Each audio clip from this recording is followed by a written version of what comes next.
আসসালামু আলাইকুম। আশা করি সবাই ভালো আছেন, কাছে এবং দূরে, দেশ ও দেশের বাহিরে যে যেখান থেকে আমার ভিডিওটি দেখছেন সবাইকে জানাই অসংখ্য অসংখ্য ধন্যবাদ ও আমার পক্ষ থেকে অনেক অনেক ভালোবাসা।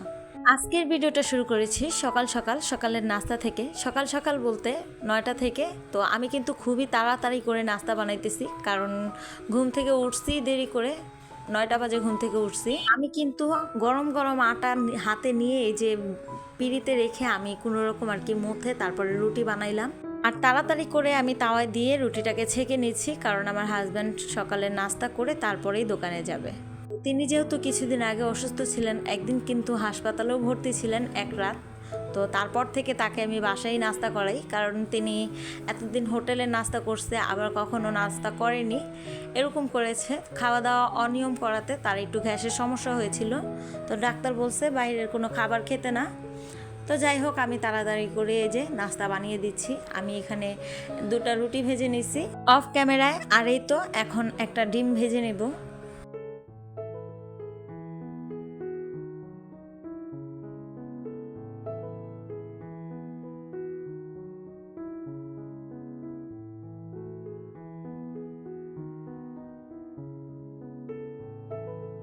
গরম আটায় হাত দিয়েছি, এদিকে তো আমার হাত জ্বালাপড়া করতেছে, তার উপরে এই যে ডিমও ভেজে নিতেছি তাড়াতাড়ি করে।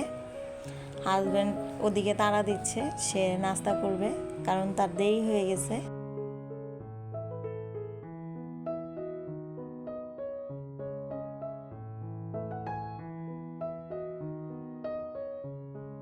তো এই তো তাকে ডিম ভেজে 4টা মিষ্টি আর 3টা রুটি দিছি। তো আমার হাজব্যান্ড এগুলো কিছুই খায়নি, একটা রুটি খেয়ে চলে গেছে। তো তার সেগুলো আমি খেয়ে নিছি, তিনি যেহেতু খায় নাই। আর মিষ্টি দেখে তো আমি একবারে লোভ সামলাতে পারি না, মিষ্টি আমার অনেক প্রিয়। তো মিষ্টিটা আমি খেয়ে নিছি রুটি দিয়ে। তো যাই হোক, খাওয়া দাওয়া করে এই যে আমি চলে এলাম আমার ঘরটাকে ক্লিন করার জন্য। তো জানালাগুলোতে দেখি অনেক ময়লা জমে আছে, তো জানালাটাকে আমি পরিষ্কার করে নিলাম। প্রথমে দেখতেই পেলেন একটা ময়লার ঝুল দিয়ে আমি ময়লাগুলো পরিষ্কার করলাম। আর এটা একটা ব্রাশের সাহায্যে গ্লাসের ভিতরে যে চিপায় যে ময়লাগুলো থাকে আর কি, এই ময়লাগুলোকে ঝেড়ে নিতেছি। তো এই যে আমার পরিষ্কার করা হয়ে গেছে।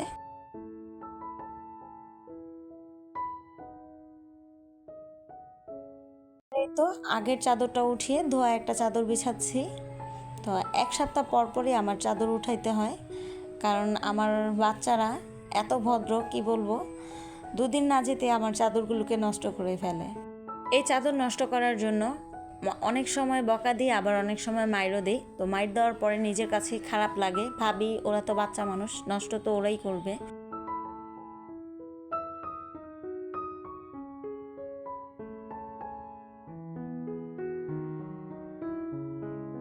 তো যাই হোক, বিছানার চাদরটা আমি অফ ক্যামেরায় ঠিক মতো গুছিয়ে নিলাম। আর এই তো এখন কাঁথাগুলোকে ভাঁজ করে নিচ্ছি। তো এই কাঁথাগুলো আর কি আমার মা আমাকে দিছিল। এগুলো কিন্তু আমার মা তার নিজের হাতে সেলাই করছে। তো এগুলো আমার স্মৃতি আমার মায়ের। যখন আমার মা থাকবে না, হয়তো এগুলোই আমার মায়ের স্মৃতি ও ভালোবাসা হয়ে আমার কাছে থাকবে। অনেকেই হয়তো বলবে কোনো মহিলা লোক দিয়ে সিলিয়ে নিলেই তো হতো। তো আমি আমার মাকে নিষেধ করছি, আমার মা বলছিল কোনো মহিলাকে দিয়ে সিলিয়ে দিবে। তো আমি চাইছি আমার মায়ের হাতে সিলানো কাঁথা আমার কাছে স্মৃতি হিসাবে থাকবে। যখন আমার মা থাকবে না, মাকে খুব মিস করব, তখন এই কাঁথাগুলো ধরে হয়তো মাকে অনুভব করতে পারবো। মায়ের কথা শেয়ার করতে করতে একটু ইমোশনাল হয়ে যাচ্ছি। যার মা নেই সে বুঝে মা না থাকার কি যন্ত্রণা, আবার যার বাবা নেই সে বুঝে বাবা না থাকার কি যন্ত্রণা। আলহামদুলিল্লাহ আমার বাবা মা দুজনই আছে আমার পাশে। দোয়া করবেন আল্লাহ তাআলা যেন তাদেরকে সুস্থ রাখেন, নেক হায়াত দান করেন। একজন মেয়ে যেমন তার বাবার কাছে রাজকন্যা, একজন ছেলেও তেমন তার বাবার কাছে রাজপুত্র। আমরা অনেকেই বলি মেয়েরা হচ্ছে বাবার রাজকন্যা, ছেলেরাও কিন্তু বাবার রাজপুত্র। বাবারা কিন্তু সেই কথাটা সহজে প্রকাশ করতে চায় না। আর বিশেষ করে যখন ছেলে বড় হয়ে যায় তখন তো আরও বেশি না, কারণ ছেলেরা যদি বুঝতে পারে যে তারা হচ্ছে বাবার রাজপুত্র, তাহলে কিন্তু তারা মাথায় চড়ে বসে। তো সেজন্য বাবারা একটু ছেলেদেরকে শাসনে বেশি রাখে, কারণ বাবারা জানে একটু বেশি আদর করলে তারা বাদর হয়ে উঠবে। তো যাই হোক, বলছিলাম আমার হাজব্যান্ডের কথা। যখন তার 1 বছর, তখন তার বাবা এই পৃথিবীর মায়া ত্যাগ করে দুনিয়া থেকে বিদায় নেয়। তখন থেকে এই পর্যন্ত তিনি জানে কতটা কষ্ট করে তিনি বড় হয়েছেন। বাবা না থাকলে কতটা যে যন্ত্রণা সহ্য করতে হয় একমাত্র সেই ছেলেটাই বুঝে, যেই ছেলেটা বাবা হারিয়েছে। বাবা না থাকলে কারো কাছে তেমন একটা মূল্য পাওয়া যায় না।